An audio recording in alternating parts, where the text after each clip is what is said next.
YouTube. Basically, what I want to tell you is this, gentlemen. We got to take care of ourselves. I want to talk about something. The Tyler Jenkins story. You know, I want to tell you guys something. Nobody else can make you happy. You should not be chasing a marriage or a relationship. That's not something you chase. It happens in good time or it doesn't. Nobody else is going to make you happy. The only thing that somebody else can really offer you that's tangible that you can measure is like sex. That's basically it. As far as happiness, nobody else can offer you happiness on a silver platter. And I think that people, we put too much expectations on a relationship. That relationship shouldn't be the saving grace of your life. You shouldn't be like, oh, I was going to jump off a building before I got with this person, because hey, that relationship could fall apart at any moment. And we live in the here and the now. They have social media. They can replace you with somebody who's taller than you or has more money than you on the fly. You know what I'm saying? And women, they have a lot of options because of social media. Eventually that thing will run, that faucet will run out of water. But you know at the same time you know at the same time, we gotta be realistic. We can't put any type of real pressure on a relationship. You should not be expecting somebody to be your everything or your other half. You gotta be already whole. You gotta be two whole people coming together, as a union.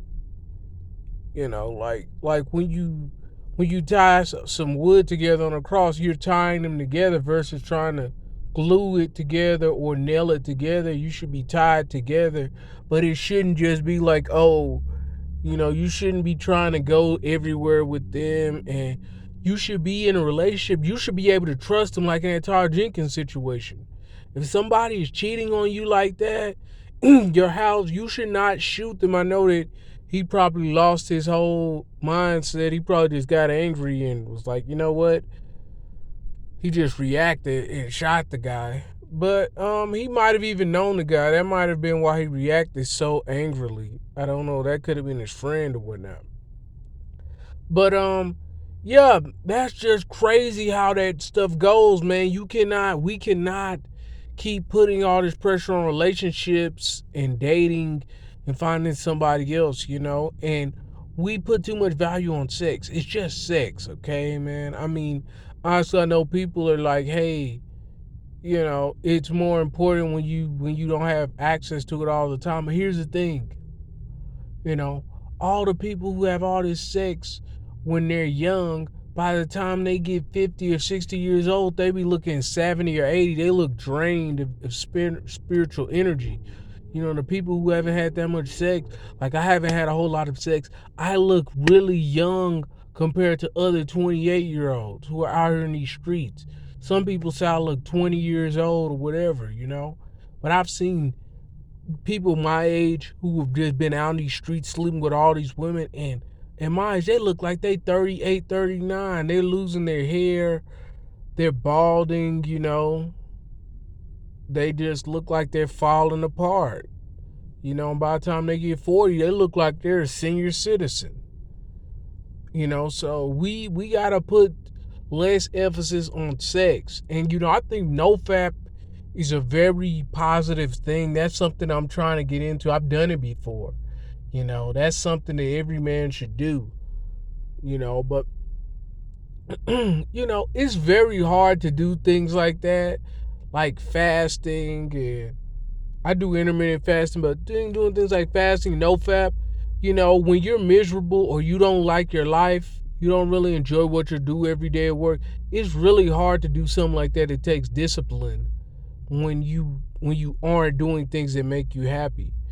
But anyways, I want to tell you guys, like with the Todd Jenkins situation, you should not put that much stock into a relationship. You should already have a plan for what you're gonna do if you find him cheating on you. You know what I'm saying? You should already have a game plan, on what you're gonna do how you're going to move, how you're going to protect your finances, if you have children. I mean, I don't know. Some people, if they have children, maybe try to make it work staying with them so that you can raise your children to adulthood, and when your children become adults, get a divorce. However you want to do that, you know, because as a man, you should not want your wife to have access custody of your children and you're not there. You know what I'm saying? Especially if your child is 10, 11 years old and they're young and they're still impressionable. But once your children become like teenagers, 17, 18, they know who you are as a man. And it's going to be very hard to slander somebody when the other person knows you, they know your character, and they know everything you did for them. And that's why I just said, if you have small children, you will want to think twice about getting divorces, because if somebody has custody of your children, they can brainwash them to think all types of things about you, and they just lie and lie and lie, and they never heard your side of the story, and they haven't seen you since they were 6 years old. So just think about that, Jim.